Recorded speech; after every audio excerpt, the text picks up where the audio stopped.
Subscribe कीजिए F study class channel को और बेल आइकन को दबाइए लेटेस्ट वीडियो सबसे पहले देखने के लिए। हेलो स्टूडेंट्स, चलिए आज हम कक्षा 8 गणित की प्रश्नावली 11.2 का प्रश्न नंबर 6 और 7 इस वीडियो में हल करेंगे। पीछे वाली वीडियो में मैंने आपको प्रश्न नंबर 5 तक कंप्लीट बता दिए हैं। अगर वो वीडियो देखनी है तो डिस्क्रिप्शन में आपको प्लेलिस्ट का लिंक मिल जाएगा, उस पर क्लिक करके आप पीछे वाली वीडियो देख सकते हैं। तो चलिए हम प्रश्न नंबर 6 को हल करते हैं। तो आप वीडियो को लाइक कर दीजिए और चैनल को सब्सक्राइब कर लीजिए ताकि ऐसी वीडियो आगे भी आपको मिलती रहे। तो देखिए, प्रश्न नंबर जो 6 है उसमें दिया गया है कि एक समचतुर्भुज का क्षेत्रफल ज्ञात कीजिए। समचतुर्भुज वो होता है जिसमें चारों भुजाएं बराबर होती है। इसका हमें क्षेत्रफल ज्ञात करना है जिसकी भुजा हमें 6 सेंटीमीटर दी गई है। तो यहाँ पर 6 सेंटीमीटर एक भुजा नहीं है, चारों भुजाएं ही 6-6 सेंटीमीटर की हो जाएगी। और जो शीर्ष लंब है वो 4 सेंटीमीटर का है। यदि एक विकिरण की लंबाई 8 सेंटीमीटर है तो दूसरे विकिरण की लंबाई हमें ज्ञात करनी है। तो चलिए पहले हम एक समचतुर्भुज है वो बनाते हैं। तो इस तरह से हम एक समचतुर्भुज बना लेंगे। अब इसने लिखा है कि समचतुर्भुज का क्षेत्रफल हमें ज्ञात करना है जिसकी भुजा हमें 6 सेंटीमीटर दी गई है। तो ये भुजा भी 6 सेंटीमीटर होगी, यहां पर भी ये 6 सेंटीमीटर होगी और यहां पर ये भी 6 सेंटीमीटर हो जाएगी और ये भुजा है वो भी 6 सेंटीमीटर की हो जाएगी। तो सभी भुजा 6-6 सेंटीमीटर की होगी और जो शीर्ष लंब है वो 4 सेंटीमीटर। तो यहां से हम एक शीर्ष लंब डाल देते हैं, इस तरह से डाल देते हैं। तो ये जो दिया गया है शीर्ष लंब वो 4 सेंटीमीटर का है, तो ये 4 सेंटीमीटर का हो गया शीर्ष लंब। अब इसने लिखा है यदि एक विकिरण की लंबाई 8 सेंटीमीटर है तो यहां से हम एक विकिरण बना देंगे इसके अंदर। इस तरह से ये विकिरण है, इसकी लंबाई 8 सेंटीमीटर है, ये हो गई 8 सेंटीमीटर। तो दूसरे विकिरण की लंबाई हमें ज्ञात करनी है। तो दूसरा विकिरण आएगा इस तरह से, यहां से ये विकिरण, इसकी लंबाई हमें ज्ञात करनी है। चलिए इसका हम नाम लिख देते हैं। ये ए हो गया, बी, सी और डी। ये बी सी डी एक समचतुर्भुज बन गया। अब इसमें जो शीर्ष लंब डाला है यहां पर हम ई नाम लिख देते हैं, तो डी ई एक शीर्ष लंब हो गया। चलिए अब इसका हमें क्षेत्रफल ज्ञात करना है और दूसरे विकिरण की जो लंबाई है वो भी हमें ज्ञात करनी है। तो इसमें दो चीज हम हल करेंगे। पहले तो हम इस समचतुर्भुज का क्षेत्रफल ज्ञात करते हैं। कैसे करेंगे देखिए। तो इस समचतुर्भुज का क्षेत्रफल ज्ञात करने के लिए वैसे देखिए समचतुर्भुज के जो क्षेत्रफल का सूत्र होता है वो 1/2 गुणा विकिरणों का गुणनफल होता है। लेकिन यहां पर 1/2 तो हम लिख सकते हैं। पहला विकिरण हमें 8 सेंटीमीटर दिया गया है लेकिन दूसरा विकिरण तो हमारे पास में है ही नहीं, तो वो सूत्र तो हम लगा नहीं सकते इसमें, क्योंकि दूसरा विकिरण तो हमें ज्ञात ही करना है।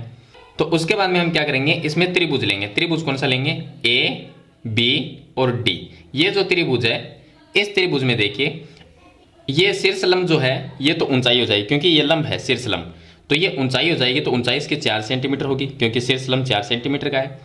और इस त्रिभुज का आधार देखें तो आधार ए बी है और ए बी कितना है, 6 सेंटीमीटर है।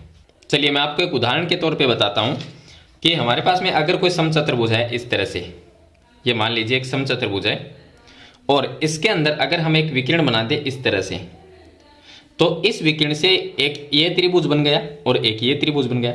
दोनों ही त्रिभुज का क्षेत्रफल बराबर होगा। अगर हम एक त्रिभुज का क्षेत्रफल निकालेंगे और उसको 2 से गुणा कर देंगे, इसका मतलब दूसरे त्रिभुज का क्षेत्रफल भी आ जाएगा। तो एक त्रिभुज का क्षेत्रफल निकाल के 2 से गुणा करेंगे तो दूसरे त्रिभुज का भी क्षेत्रफल हो जाएगा और साथ में ये पूरा जो समचतुर्भुज है इसका क्षेत्रफल आ जाएगा, क्योंकि इसमें दोनों ही त्रिभुज होते हैं वो बराबर होते हैं, तो उन दोनों का क्षेत्रफल भी बराबर होगा। तो यहां पर भी जो समचतुर्भुज बना हुआ है वो इस तरह का है। अब इसमें यहां पर ये शीर्ष लंब इस तरह से है, तो यहां पर मैं ये त्रिभुज ले लेता हूं, इधर वाला ये त्रिभुज लेंगे, ये जो त्रिभुज है वो ले लेंगे। अब इस त्रिभुज के अंदर ये शीर्ष लंब जो है ये तो ऊंचाई हो जाएगी, ये आधार हो जाएगा।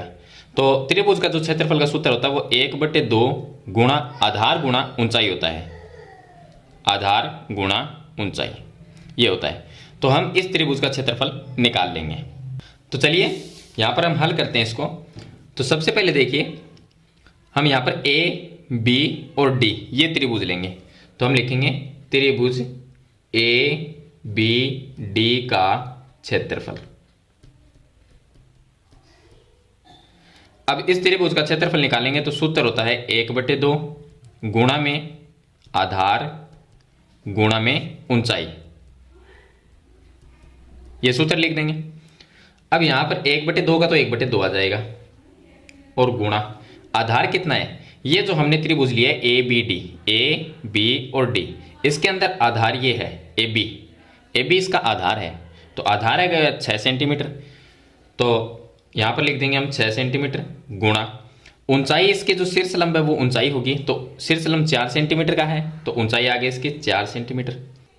तो ये जो क्षेत्रफल आएगा वो देखिए 2 का भाग यहाँ पर हम 4 में देंगे तो 2 बार चला जाएगा, और 6 को मैं 2 से गुणा करता हूँ तो 12 सेंटीमीटर स्क्वायर, 12 सेंटीमीटर स्क्वायर आ गया इस त्रिभुज का क्षेत्रफल। लेकिन ए बी सी डी इस समचतुर्भुज का क्षेत्रफल निकालना है। तो देखिए मैंने आपको बताया कि समचतुर्भुज में जब हम विकिरण बना देते हैं तो 2 त्रिभुज बनते हैं, एक विकिरण से 2 त्रिभुज बनेंगे, और एक त्रिभुज का जितना भी क्षेत्रफल होगा उतना ही दूसरे त्रिभुज का क्षेत्रफल होगा, क्योंकि समचतुर्भुज में चारों भुजाएं बराबर होती है, इसलिए 2 त्रिभुज जो बनते हैं उन दोनों का क्षेत्रफल बराबर होता है। तो 12 सेंटीमीटर इस त्रिभुज का क्षेत्रफल है, तो इधर वाला जो त्रिभुज रह गया ऊपर वाला, इसका क्षेत्रफल कितना होगा, इसका भी 12 सेंटीमीटर होगा। तो हम पूरे ए बी सी डी समचतुर्भुज का क्षेत्रफल निकालते हैं, तो यहां पर लिखेंगे हम समचतुर्भुज ए बी सी डी का क्षेत्रफल, ए बी सी डी का क्षेत्रफल। इसका क्षेत्रफल निकालने के लिए जो त्रिभुज ए बी डी का हमने क्षेत्रफल निकाला है 12 सेंटीमीटर, उसको हम 2 से गुणा कर देंगे। तो यहाँ पर 2 गुणा त्रिभुज ए बी डी का क्षेत्रफल, तो यहाँ पर आ जाएगा 2 गुणा ए बी डी का क्षेत्रफल कितना आया था 12, तो 12 से इसको गुणा कर दीजिए, ये आ जाएगा 24 सेंटीमीटर स्क्वायर। अब ये इस समचतुर्भुज का क्षेत्रफल आ गया। तो यहाँ पर हमने देखिए इसमें लिखा था कि समचतुर्भुज का क्षेत्रफल ज्ञात कीजिए, वो तो हमने कर लिया, 24 सेंटीमीटर आ गया। अब दूसरे विकिरण की लंबाई हमें ज्ञात करनी है। अब समचतुर्भुज का जो क्षेत्रफल है वो हमारे पास में है, तो इसकी विकिरण की लंबाई ज्ञात करने के लिए हम समचतुर्भुज के क्षेत्रफल का सूत्र लगाएंगे। चलिए मैं यहाँ पर लिखता हूँ समचतुर्भुज का क्षेत्रफल, इसका जो सूत्र होता है वो होता है 1/2 गुणा विकिरणों का गुणनफल, मतलब 2 विकिरण होते हैं चतुर्भुज के अंदर, तो दोनों का गुणनफल।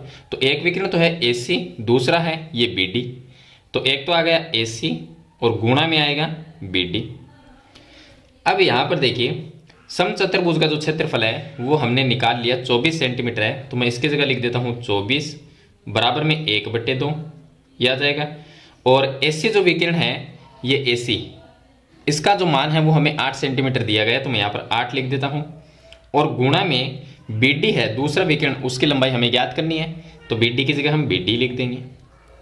इसको हल करेंगे तो 2 ये भाग में है, ये गुणा में चला जाएगा, तो यहाँ पर 24 को जब 2 से गुणा होगा तो ये आ जाएगा 48, और ये जो 8 है वो इसके गुणा में है, तो ये भाग में आ जाएगा 8, और यहाँ इस साइड में रह जाएगा BD रह जाएगा ओनली।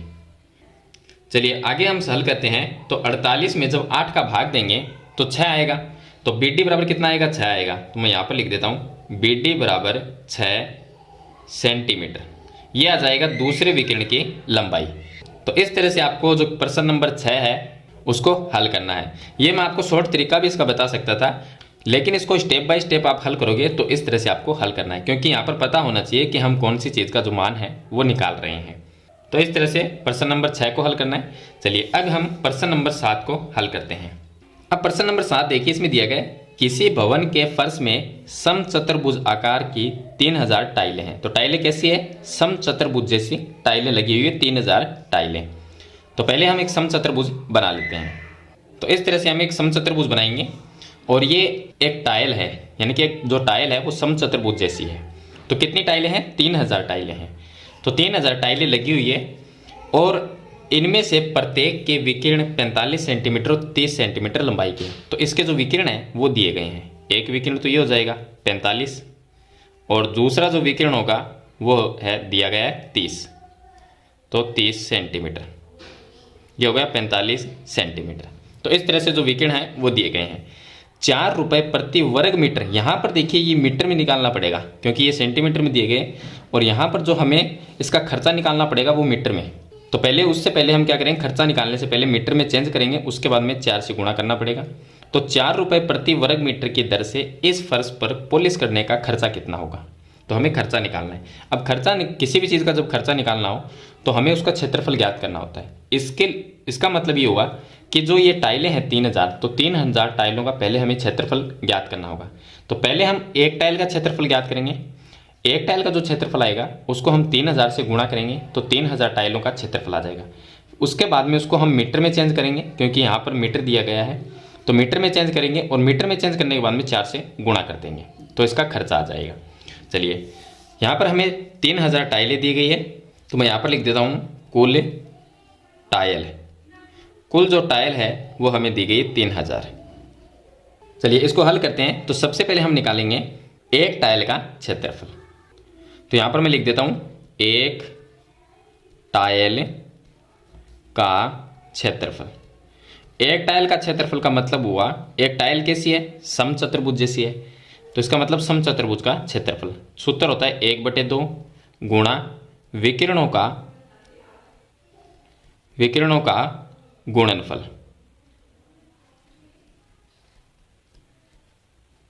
ये इसका सूत्र होता है।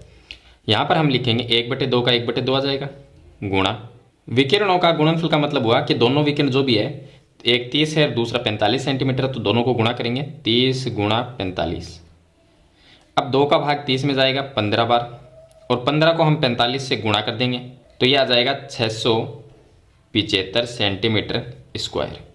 ये आ जाएगा एक टाइल का क्षेत्रफल। हमारे पास में 3000 टाइलें हैं, तो 3000 टाइलों का क्षेत्रफल ज्ञात करना होगा। अब यहाँ पर हम लिखेंगे कि 3000 टाइलों का क्षेत्रफल, 3000 टाइलों का हम क्षेत्रफल ज्ञात करेंगे। तो हमारे पास में जो भी क्षेत्रफल आया है 675, ये एक टाइल का है, तो एक टाइल के क्षेत्रफल को 3000 से हम गुणा कर देंगे, तो इस तरह से 3000 टाइलों का क्षेत्रफल आएगा। यहां पर ही हम इसको मीटर में चेंज कर लेंगे, तो ये जो मान है वो सेंटीमीटर में है, क्योंकि 675 क्या है, सेंटीमीटर में है, तो इसको मीटर में चेंज करना पड़ेगा।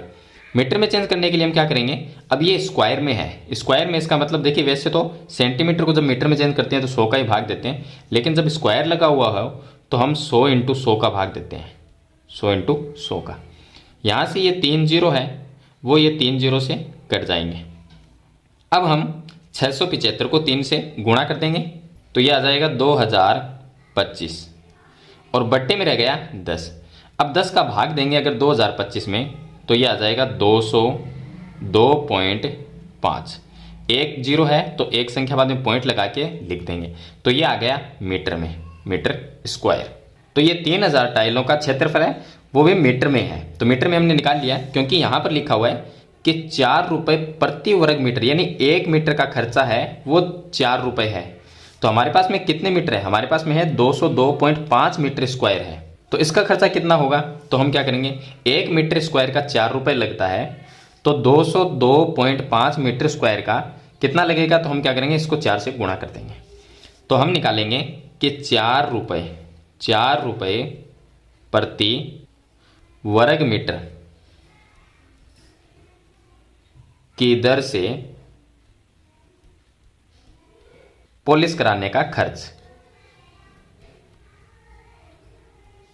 पॉलिश कराने का वे का मतलब हो गया खर्च। तो 4 रुपये प्रति वर्ग मीटर की दर से पॉलिश कराने का खर्चा कितना होगा, तो टाइलों का क्षेत्रफल आया है हमारे पास में 3000 टाइलों का 202.5, तो हम यहाँ पर लिख देंगे 202.5 और गुणा कर देंगे इसको 4 से, तो बराबर में ये आ जाएगा 810 रुपये। तो 3000 टाइलों पर पॉलिश कराने का खर्चा होगा 810 रुपये। तो इस तरह से आपको जो प्रश्न नंबर 7 है इसका, उसको हल करना है। तो मैंने आपको जितना सिंपल तरीका हो सके उतने सिंपल तरीके से बताने की कोशिश की है। फिर भी इस क्वेश्चन के बारे में आपका कोई सवाल या सुझाव है तो मुझे कमेंट बॉक्स में ज़रूर लिखना, और वीडियो अच्छी लगे तो इसे लाइक और शेयर जरूर करके जाना। इस चैनल पर नए हैं तो सब्सक्राइब करना, साथ में बेल आइकन का बटन जरूर दबाना। तो आज की वीडियो में इतना ही, मिलते हैं एक नई वीडियो के साथ, तब तक के लिए थैंक यू।